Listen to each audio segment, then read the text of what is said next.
കണക്കിൽ മഹാമണ്ടനാണ് മജീദ്. മണ്ട ശിരോമണി എന്നാണ് അധ്യാപകൻ മജീദിനെ വിളിക്കുന്നത്. ഒരു ദിവസം അധ്യാപകൻ മജീദിനോട് ചോദിച്ചു, ഒന്നും എത്രയാടാ? മജീദ് ഗാഢമായി ആലോചിച്ചു. 2 നദികൾ ഒന്നിച്ചു ചേർന്നാൽ എന്താകും? ഒരു വലിയ നദിയാകും, ഇല്ലേ? അതുപോലെ 2 ഒന്നുകൾ കൂടി ചേരുമ്പോൾ ഒരു വലിയ ഒന്നല്ലേ ന്യായമായും ഉണ്ടാകുക? മജീദ് പിന്നെ സംശയിച്ചില്ല. ഇമ്മിണി വലിയ ഒന്ന്. കണക്കുശാസ്ത്രത്തിൽ ഒരു പുതിയ തത്വം കണ്ടുപിടിച്ച ഇമ്മിണി വലിയ സാഹിത്യകാരനായിരുന്നു വൈക്കം മുഹമ്മദ് ബഷീർ. मलयालम के मशहूर नॉवल और अफसाना निगार हैं। उनकी कहानियाँ बहुत अच्छी है। वो बेपुर सुल्तान के नाम से मशहूर है।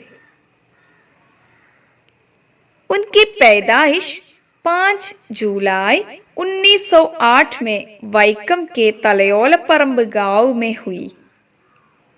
बशीर के अब्बा का नाम अब्दुर्रहमान है, अम्मी कुन्यातुम्मा है। अब्दुर्रहमान और कुन्यातुम्मा के औलाद है बशीर, अब्दुल कादर, फातिमा, हनीफा, आनुम्मा और अबू बकर। बशीर बड़ा बेटा था। उनकी इब्तिदाई तालीम तलयोलपरंब के मलयालम मीडियम स्कूल में हुआ, फिर वैकम के एक इंग्लिश मीडियम स्कूल में भी। രസകരവും സാഹസികവുമായിരുന്നു ബഷീറിന്റെ ജീവിതം.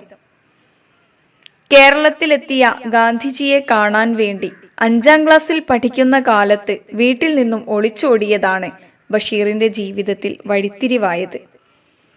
കാൽനടയായി എറണാകുളത്ത് ചെന്ന് കാളവണ്ടി കയറി കോഴിക്കോടെത്തിയ ബഷീർ സ്വാതന്ത്ര്യ സമര രംഗത്തേക്ക് എടുത്തുചാടി. 1924 ईस्वी में महात्मा गांधी वैकम सत्याग्रह में शिरकत करने के लिए आए तो बशीर उनको देखने के लिए आए।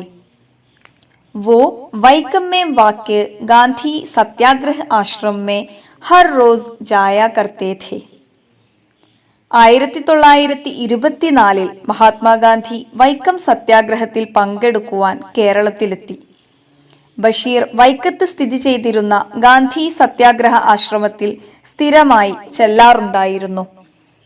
1930 ईस्वी में वो नमक सत्याग्रह में हिस्सा लेने के लिए मलबार चले गए. सत्याग्रह में हिस्सा लेने से पहले ही पुलिस उनको गिरफ्तार किया. बशीर को 3 माह कन्नूर जेल में रहना पड़ा. जेल से रिहा होने के बाद उन्होंने एक एंटी ब्रिटिश मूवमेंट कायम की और इंकलाबी रिसाला उज्जीवनी नाम की इदारात की. इसमें वो प्रभा के नाम से लिखने लगा. वो अंग्रेजों ने जब्त कर लिया. उनकी गिरफ्तारी का परवाना जारी हुआ तो उन्होंने केरला को खैरबाद कह दिया. 1930 ഉപ്പു സത്യാഗ്രഹത്തിൽ പങ്കെടുക്കുവാൻ വേണ്ടി മലബാറിലേക്ക് പുറപ്പെട്ട ബഷീർ പോലീസുകാരുടെ പിടിയിലായി. പിന്നീട് ബ്രിട്ടീഷുകാർക്കെതിരെ ആന്റി ബ്രിട്ടീഷ് മൂവ്മെന്റ് സ്ഥാപിച്ചു. ഉജ്ജീവനി എന്ന വിപ്ലവ വാരിക പുറത്തിറക്കി. പ്രഭ എന്ന പേരിൽ അദ്ദേഹം അതിൽ എഴുതി തുടങ്ങിയിരുന്നു. എന്നാൽ ബ്രിട്ടീഷുകാർ ഈ വാരിക ജപ്തി ചെയ്തു. ബഷീർ നാടുവിട്ടു. പല രാജ്യങ്ങളിലൂടെ ചുറ്റിത്തിരിഞ്ഞു. പല ഭാഷകൾ പഠിച്ചു. ലളിതമായതും നർമ്മരസം തുളുമ്പുന്നതുമായ രചനാരീതിയാണ് മലയാള സാഹിത്യത്തിന്റെ സുൽത്താൻ സ്വീകരിച്ചത്. പാത്തുമ്മയുടെ ആട്, വിശ്വവിഖ്യാതമായ മൂക്ക്, ബാല്യകാല സഖി, ൻ്റുപ്പൂപ്പാക്കൊരാന ഉണ്ടായിരുന്നു, ശബ്ദങ്ങൾ, മതിലുകൾ, പ്രേമലേഖനം തുടങ്ങി നിരവധി കൃതികൾ ബഷീർ രചിച്ചിട്ടുണ്ട്. ബഷീറിന്റെ പാത്തുമ്മയുടെ ആട് എന്ന നോവൽ 1973 അത്ഹർ പർവേസ് എന്ന എഴുത്തുകാരൻ ഉറുദുവിലേക്ക് തർജുമ ചെയ്തു. ബാല്യകാല സഖി എന്ന നോവൽ ബച്പൻ കി സാഥി എന്ന പേരിലും ഇന്റുപ്പുപ്പാക്കൊരാന ഉണ്ടായിരുന്നു ദാദാ കാ ഹാത്തി എന്ന പേരിലും ഉറുദുവിലേക്ക് മൊഴിമാറ്റം ചെയ്തിട്ടുണ്ട്. ബഷീർ की शादी फातिमा बीवी से हुई जो ഫാബി നാം സെ മഷ്ഹൂർ ഹെ.